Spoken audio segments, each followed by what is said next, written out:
Hey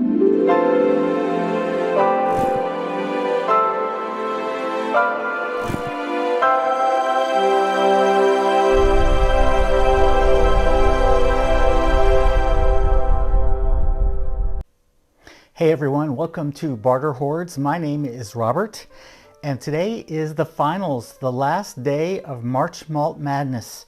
31 days, 31 videos, 31 eliminations. So out of the 32 whiskeys that we started with, we're going to end the day with the grand champion. I wasn't sure I was going to make it through a whole month of this. And I'll be back tomorrow, not with a recap of this tournament, but kind of a look ahead to see what's next in store for this channel, for Barter Hordes as a channel. But for tonight, we have two fantastic whiskeys to taste and to compare and to choose between, and I'm not sure I'm going to be able to do it. Springbank 10 is from Campbelltown, down on the Kintyre Peninsula. It is a combination of ex-bourbon and ex-sherry maturation, but mostly ex-bourbon. It is light to medium peat. It's bottled at 46% ABV. It's not chill filtered, it's not colored. It's about $100 these days, although some stores sell it for a little bit less. If you can find it, it's available, but it's scarce. Probably the most scarce bottle in the tournament. Of course, the one I like. The other one that I like is much more available. This is the Ardbeg Uigeadail, which does not carry an age statement, so you don't know exactly how old a whiskey in the bottle is. It is also a combination of ex-bourbon and ex-sherry maturation. They call it a special vatting of traditional style Ardbeg whiskey with old sherry casks, is the way they describe it. It's believed to be somewhere around 80 to 85 ex-bourbon, 15 to 20% ex-sherry. This one is bottled at 54.2% ABV. It's bottled at cask strength, which is a little unusual for a core bottling, but I appreciate that. I think that's a terrific thing to offer to the consumers. It is $90 to $95 depending on the market you're in. It's about $95 where I live, but I've seen it for as low as $85 in some other markets. Just depends on where you live. Whiskey prices vary enormously from region to region in this country, and some of it has to do with states, some has to do with just distribution. I have discovered that international whiskeys in North Carolina have an additional tax thrown on them, which explains why a lot of my Scotch prices here are much higher than I see them for in other states, where the bourbon and rye and American whiskey prices here are about as good as you can get. So if you're looking for international whiskeys, you pay quite a bit more in North Carolina. So I end up ordering some. I get a lot of my international whiskeys from online retailers, or I get them in my travels. Anyway, this is a heavily peated whiskey. So two whiskeys that are basically the same style of maturation with some variations. A little bit more peat on the Ardbeg, a little bit less peat on the Springbank. Slight differences in alcohol by volume, but two absolutely terrific bottles. So let's get into it. I'll start with the Springbank because it's a little less peated than the Ardbeg.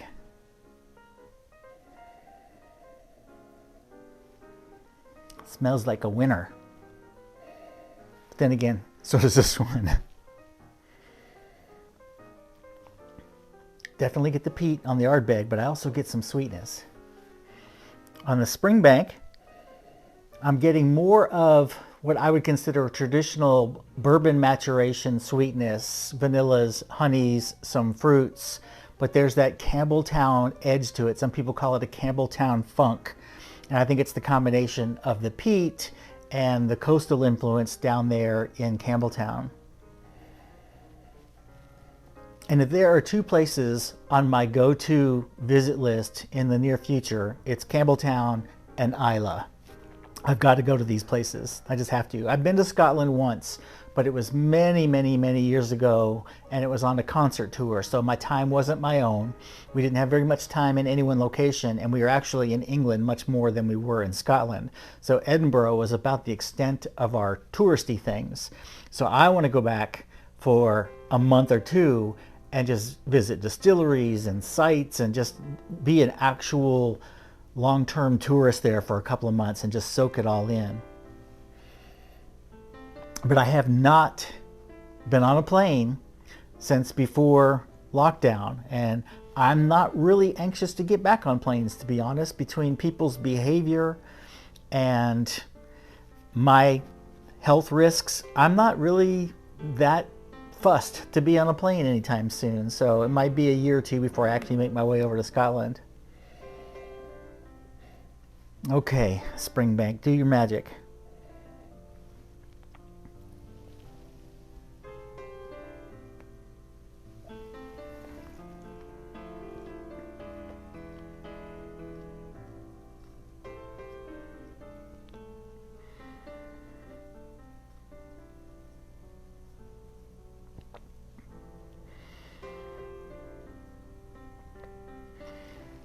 I'm getting a little bit more tonight of the spices on the first sip than I have the last couple of rounds.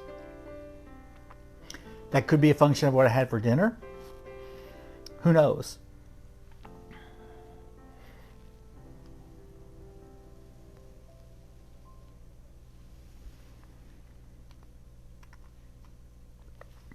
I'm also learning, it's only taken me 31 days, that it's a mistake to make my decisions too quickly, because even just sitting here in the glass for 10 or 15 minutes, the aromas change, the taste changes, and I go back and forth between the two whiskeys.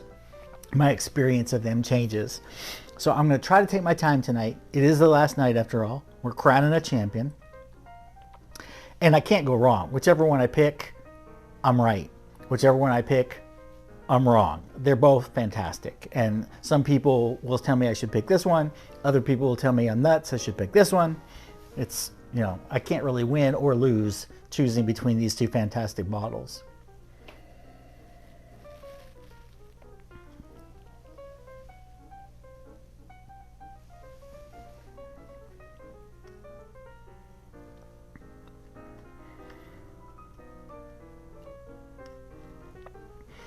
The peat's not nearly as present in the tastes as it is that first whiff when you check the aromas.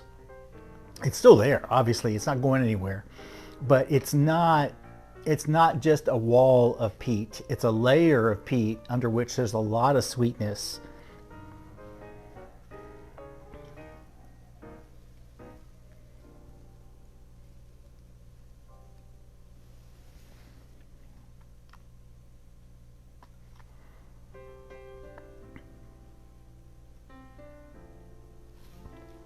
In fact, on the second sip, I'm getting mostly just the sweetness from the sherry and from the bourbon maturation, and not so much the peat element. The peat is sitting on the back of my tongue, so it's strong on the finish. And I have noticed sometimes with an Ardbeg or a Laphroaig, sometimes even a Caol Ila, a really strongly peated Islay whiskey, I'll even taste it the next morning despite brushing teeth, doing, you know, all that stuff. That doesn't happen with most other whiskeys. So that peat really lingers.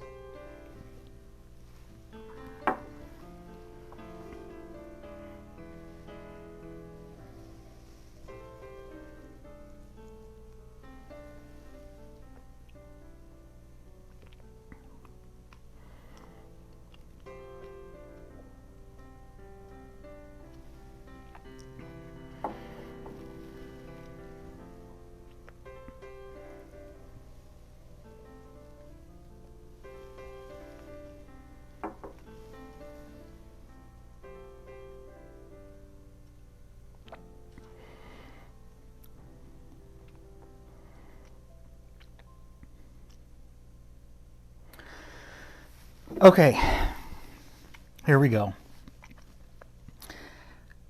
I thought I knew which one I was going to pick tonight. And I'm wondering if you think you know which one I was going to pick tonight and which one I'm going to pick tonight. I've been going back and forth in my mind all day looking forward to this, thinking, well, this has got this going for it. This has got this going for it. I should be able to pick. They're both amazing. But I honestly think that I'm enjoying the experience tonight. Tomorrow night it could be completely different. But tonight I'm enjoying the experience more from the Ardbeg. And so my grand champion is going to be a Scotch with a pretty significant sherry influence, which will surprise a lot of people. But the Ardbeg Uigeadail, and I'll read you the little back label PR text, because I just think I love the PR writing for these whiskeys. Ardbeg Uigeadail takes its name from the brooding, mysterious loch which provides the peat-laden water for Ardbeg. This is a special vatting of different styles of Ardbeg, marrying together traditional deep, smoky notes with the luscious, sweet, raisiny tones of old ex-sherry casks. And I can't argue. I think that's a pretty good description of exactly what I'm tasting, even though I couldn't have put it in those words. Springbank is amazing. I can't wait to find a Springbank 15 or a Springbank 18 somewhere in a bar or a restaurant if I can't find one in a store, and try those. I still want to try the Ardbeg Uigeadail, which I have here at home, but I haven't opened yet, so that's going to be in the future. These whiskeys have just opened up other whiskeys to me. In the last 2 years, I've gone from not knowing anything or caring anything about Scotch at all to becoming a big Scotch drinker. I'd say probably 60%, maybe 65% of my drinking these days is Scotch rather than bourbon. Although after drinking Scotch for 31 straight days, I'm probably going to go back to bourbon for a little bit because I need a break from Scotch. But I'm really super pleased that the Ardbeg has done so well. Some of it may be the higher ABV. I'm sure that has a part in it because the flavors are not muted anyway. It's not chill filtered. They're just explosive in your mouth. Just wonderful, wonderful, wonderful experience. Anyway, if you've been with me for this whole ride for 31 straight days, I am so glad you're here. Please leave me comments below whether I picked correctly or incorrectly. Let me know what you would have done or what you were hoping I was going to do. And come back again tomorrow. I will have a short video just talking about what's ahead for the channel. I have some ideas about what I'd like to do, and I would like some feedback from people who actually watch my channel. So if you want to come back for a short video again tomorrow, please do. If you follow my other projects here, if you're following the BookTube Prize, which we are now in our 5th year, this weekend is the big weekend when we change from round 1 to round 2. So Saturday, April 1st is the day we announce the results from round 1 and the pairings for round 2. I would love to have you follow the BookTube Prize channel, and it's just at BookTube Prize. You can find it very easily. Follow along there or on Instagram. And I will talk to you again tomorrow about reading and whiskey and the future. Night, everybody. Bye-bye.